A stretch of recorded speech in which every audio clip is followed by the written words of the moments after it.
Hello साथियों, स्वागत है आप सभी का हमारे यूट्यूब चैनल पर। कैसे हैं आप लोग? कैसी चल रही है आपकी तैयारी, बताइएगा। दोस्तों, आज हम लेकर आए हैं आप सभी के लिए सीडीपी यानी कि बाल विकास के 30 प्रश्न। तो आपको देखना है कि आपकी सीडीपी की कितनी तैयारी है, आप एग्ज़ाम के लिए कितना तैयार हो और कितने प्रश्नों को सही कर पा रहे हो। तो चलिए स्टार्ट करते हैं वीडियो को।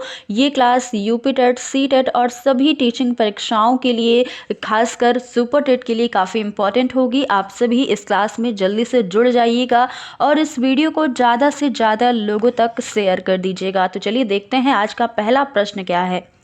पहला प्रश्न ये है कि थॉर्नडाइक के किस नियम के अनुसार जब व्यक्ति कोई कार्य सीखता है तब उसके सामने एक विशेष स्थिति या उद्दीपक होता है जो उसे विशेष प्रकार की प्रतिक्रिया करने के लिए प्रेरित करता रहता है।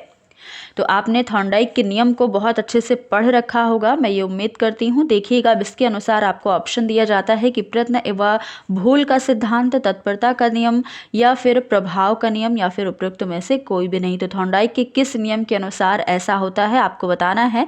आंसर क्या हो जाएगा? अगर आपने पढ़ रखा है तो आपको पता होगा कि E.L. थॉर्नडाइक प्रयत्न व भूल के सिद्धांत के अनुसार जब कोई व्यक्ति कोई कार्य सीखता है तो उसके सामने एक विशेष स्थिति या स्टिमुलस या उद्दीपक होता है जो उसे विशेष प्रकार की प्रतिक्रिया या कार्य करने के लिए प्रेरित करता रहता है। इसलिए ऑप्शन नंबर ए हमारा बिल्कुल राइट चला जाएगा, प्रयत्न व भूल का सिद्धांत। ये आपको याद रखना है। आंसर क्या होगा? ऑप्शन ए हो जाएगा।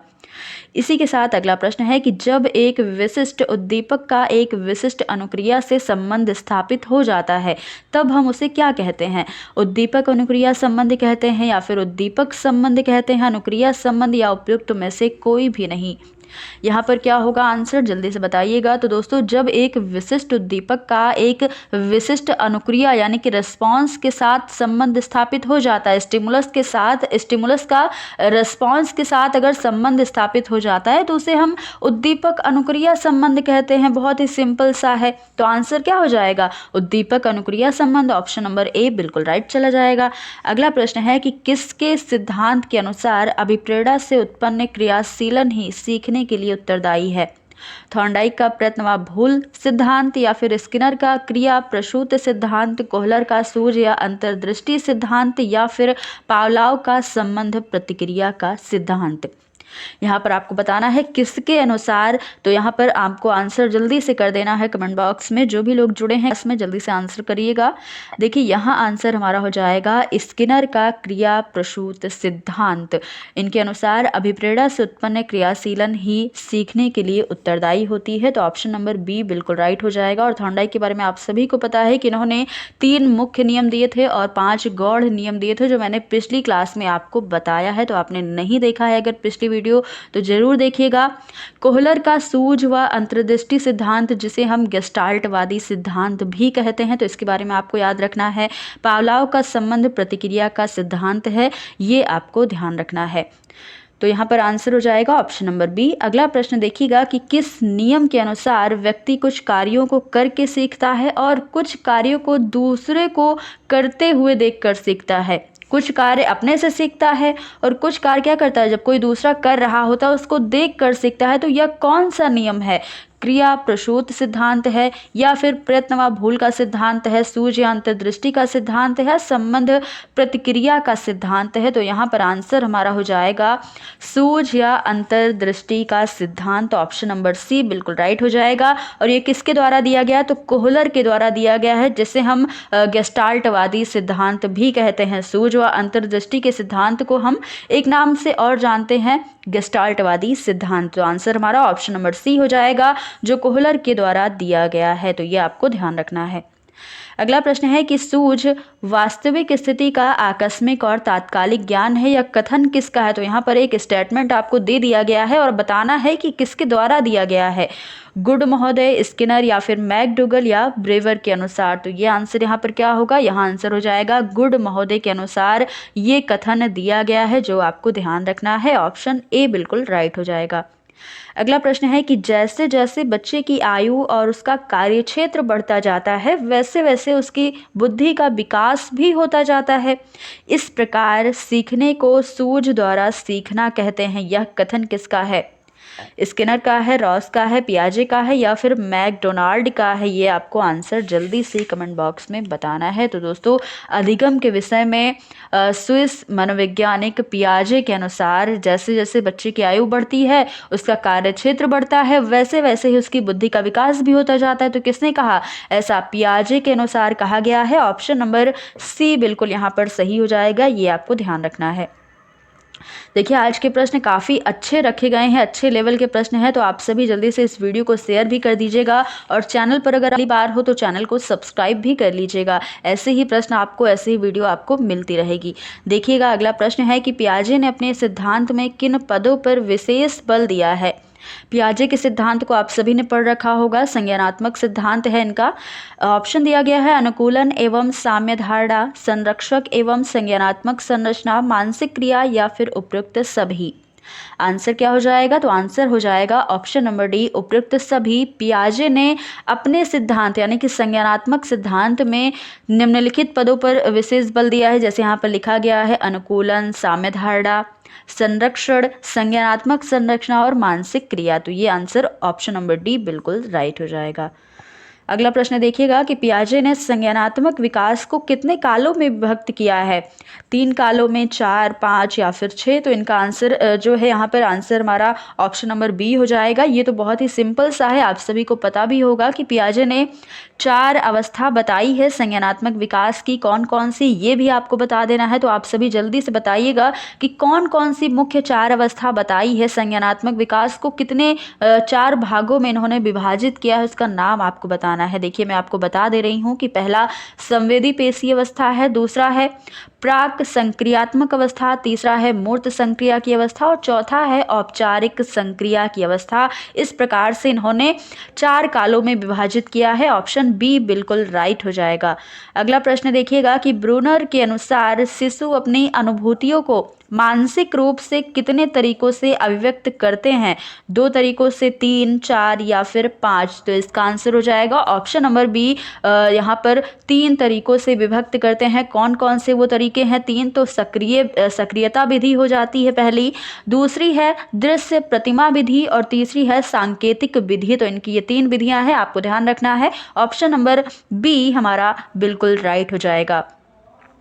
अगला प्रश्न है कि सीखने का वक्र क्या है? सीखने में होने वाली उन्नति है, सीखने में होने वाली अवनति है या फिर ए और बी दोनों है या फिर इनमें से कोई भी नहीं है? तो सीखने के वक्र वाला जो टॉपिक है आपके सिलेबस में वो शायद आपने पढ़ रखा होगा, जो टीचिंग परीक्षाओं में पूछा ही जाता है, चाहे यूपी टेट हो, सी टेट में भी पूछ लिया जाता है, सुपर टेट में तो पूछ ही लिया जाएगा। तो दोस्तों आप सभी ने पढ़ रखा होगा, तो यहाँ पर हमारा आंसर हो जाएगा ऑप्शन नंबर डी हो जाएगा। यहाँ पर क्या हो जाएगा? ऑप्शन नंबर सी, सीखने में होने वाली अवनति और उन्नति दोनों जो है वो सीखने का वक्र होता है। तो ऑप्शन नंबर सी बिल्कुल राइट हो जाएगा, ये आपको ध्यान रखना है। जो कर्व बनते हैं सीखने के वो अलग अलग ग्राफ पर बनाए जाते हैं, शायद आपने देखा भी होगा, तो ये आपको पता होगा पहले से। अगला प्रश्न देखेंगे कि सीखने के वक्र की विशेषता क्या है? सीखने में उन्नति, प्रारंभिक अवस्था, माध्य एवं अंतिम अवस्था या फिर उपयुक्त सभी? तो इसका आंसर क्या हो जाएगा? ऑप्शन नंबर डी, ये सारे जो हैं ये सीखने की वक्र की विशेषता है। सीखने में उन्नति भी होती है, माध्य एवं अंतिम अवस्था भी देखी जा सकती है और प्रारंभिक अवस्था। तो यहाँ पर ये सारी विशेषताएं होती हैं। तो ऑप्शन नंबर डी बिल्कुल सही चला जाएगा, उपयुक्त सभी।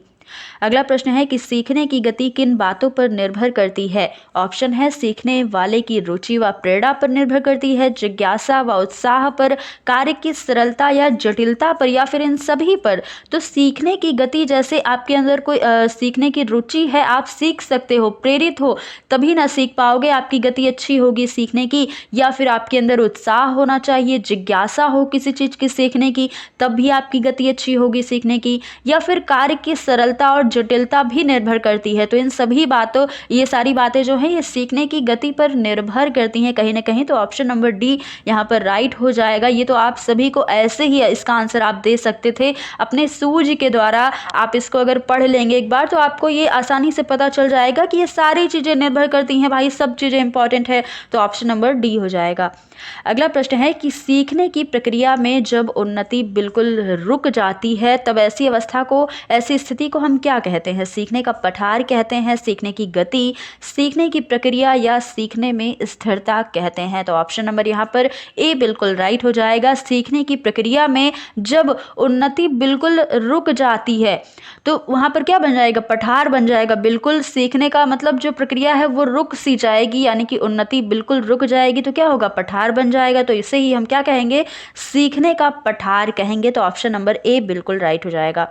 अगला प्रश्न है कि सीखने में पठार किन कारणों से आता है? अब ये कारण आपको बताना है। तो प्रेरणा का भाव व रुचि में कमी होना। कब पठार होगा? कब सीखने की प्रक्रिया रुक जाएगी? जब अभाव होगा प्रेरणा का, जब हमारे अंदर कोई प्रेरणा ही नहीं होगी सीखने की, या फिर हमारे अंदर कोई रुचि ही नहीं होगी सीखने की, तो जाहिर सी बात है कि वो प्रक्रिया रुक जाएगी। तो ये भी ऑप्शन बिल्कुल राइट है। आगे देख लेते हैं। अगला ऑप्शन कहता है कि शारीरिक सीमा व सीखने की अनुचित विधियां, अगर जो विधियां प्रयोग की जा रही हैं उनमें भी कोई प्रॉब्लम है तब भी हमें सीखने में परेशानी होगी, तो इसलिए उसमें भी क्या होगा? सीखने की प्रक्रिया हमारी रुक सी जाएगी। तो ये भी ऑप्शन सही लग रहा है। आगे चलते हैं। कार्य की गहनता, तो कार्य की गहनता से भी तो सीखने का पठार जो है वो बन सकता है, यानी कि सीखने की प्रक्रिया रुक सकती है। इसलिए ये सारे ऑप्शन सही दिख रहे हैं, इसलिए ऑप्शन नंबर डी बिल्कुल राइट हो जाएगा, उपयुक्त सभी। अब चलते हैं अगले प्रश्न पर, देखेंगे क्या है। जब सीखने की गति को एक ग्राफ पेपर पर प्रदर्शित किया जाता है तो उसे हम क्या कहते हैं? अधिगम ग्राफ कहते हैं, सीखने का वक्र कहते हैं, अधिगम प्रदर्शन कहते हैं, या फिर सीखने की क्रिया कहते हैं? आपको यहाँ पर तो सारे ऑप्शन सही लग रहे होंगे, क्योंकि अधिगम का मतलब भी सीखना ही होता है और सीखने का मतलब तो सीखना होता ही है, तो आप सभी को पता है। तो यहाँ पर सारे ऑप्शन कहीं ना कहीं सही लग रहे हैं, इसमें आप कंफ्यूज हो सकते हो, लेकिन आपको एक सटीक आंसर देना है। यहाँ पर हमारा आंसर क्या हो जाएगा? जब सीखने की गति को एक ग्राफ पेपर पर हम प्रदर्शित करते हैं, दर्शाते हैं, तो वह उसे सीखने का वक्र कहा जाता है, जो उन्नति या अवनति को दर्शाता है। तो यहाँ पर आंसर क्या होगा? सीखने का वक्र हो जाएगा। और टॉपिक भी एक है सीखने का वक्र, तो इसलिए आपको ध्यान रखना है। कहीं भी ये सारे जो शब्द ये कहीं भी प्रयोग में नहीं हुए हैं कि अधिगम ग्राफ, अधिगम प्रदर्शन, सीखने की क्रिया। आप जहाँ भी पढ़ोगे सीडीपी में तो आप क्या पढ़ोगे? सीखने का वक्र, ये शब्द आपको दिख जाएगा। तो इसलिए आंसर हमारा क्या हो जाएगा? ऑप्शन नंबर सी, सीखने का वक्र हो जाएगा। इसे हम सीखने का वक्र कहते हैं।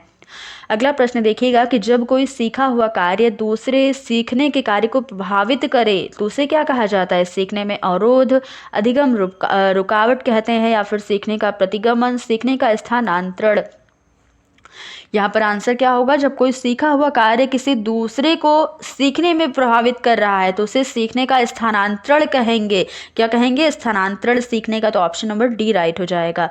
अगला प्रश्न है, जब पहली सीखी गई क्रिया दूसरे सीखने की क्रिया में बाधा बन जाए तब उसे क्या कहेंगे? विपरीत स्थानांतरण कहेंगे, सीखने का स्थानांतरण, सीखने में अवरोध, या फिर सीखने में बाधा। यहाँ पर आंसर क्या होगा? तो ऑप्शन नंबर ए, विपरीत स्थानांतरण हो जाएगा। तो आंसर आपको ये दे देना है, यहाँ पर क्या हो जाएगा? विपरीत स्थानांतरण, जिसे हम नकारात्मक स्थानांतरण भी कह सकते हैं, क्योंकि सीखने में बाधा आ रही है ना।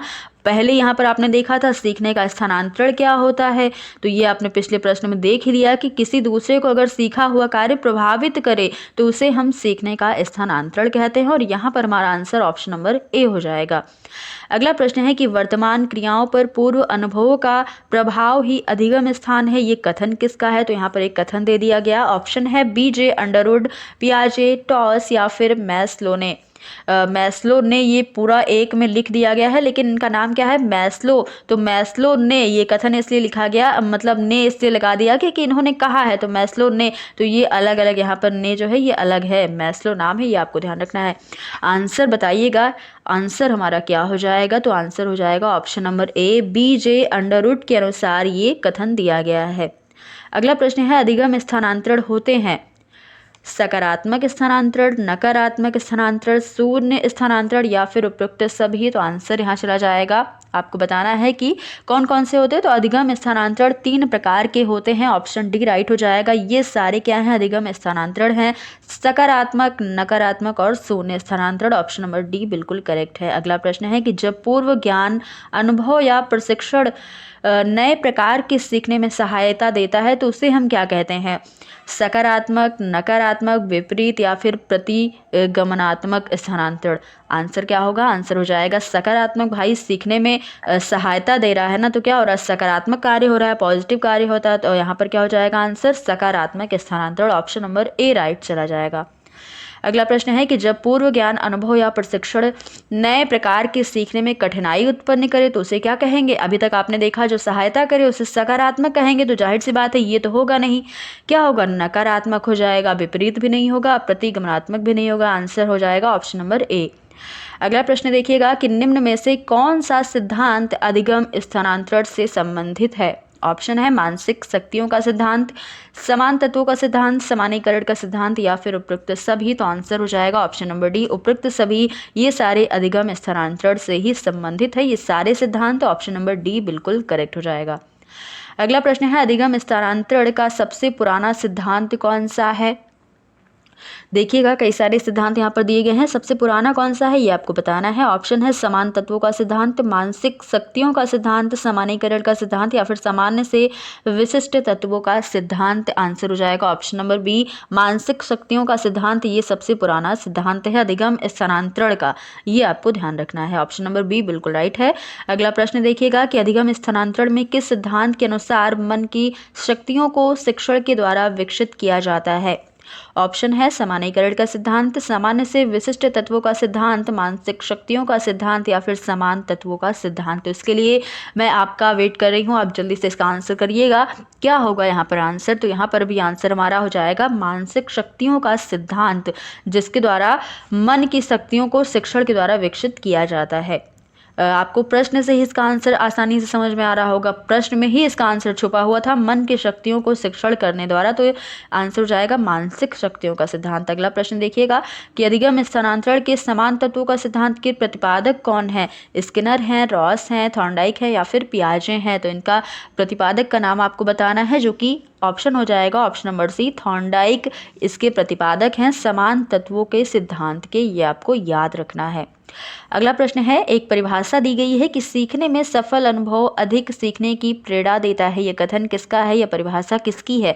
स्किनर की है, स्पीयरमैन, पियाजे या फिर फ्रेंडसन की परिभाषा है? तो ये परिभाषा हो जाएगी ऑप्शन नंबर डी, फ्रेंडसन के अनुसार ये परिभाषा दी गई है कि सीखने में सफल अनुभव अधिक सीखने की प्रेरणा देता है। तो दोस्तों ये थे आज के हमारे कुछ प्रश्न सीडीपी के। तो आई होप बहुत अच्छे प्रश्न रखे गए थे। आई होप आप सभी ने इन सभी प्रश्नों का बहुत अच्छे से जवाब दिया होगा और सारे प्रश्नों को सही किया होगा। तो आप अपना स्कोर जरूर बताइएगा, कितना स्कोर आपने किया है। तो चलिए आज की वीडियो बस यहीं तक रखते हैं, और आपको अगर ये वीडियो पसंद आई तो लाइक कीजिएगा, वीडियो को शेयर कीजिएगा और चैनल को सब्सक्राइब जरूर कीजिएगा। तो फिर मिलते हैं अगली क्लास में कुछ नए प्रश्नों के साथ, तब तक के लिए धन्यवाद।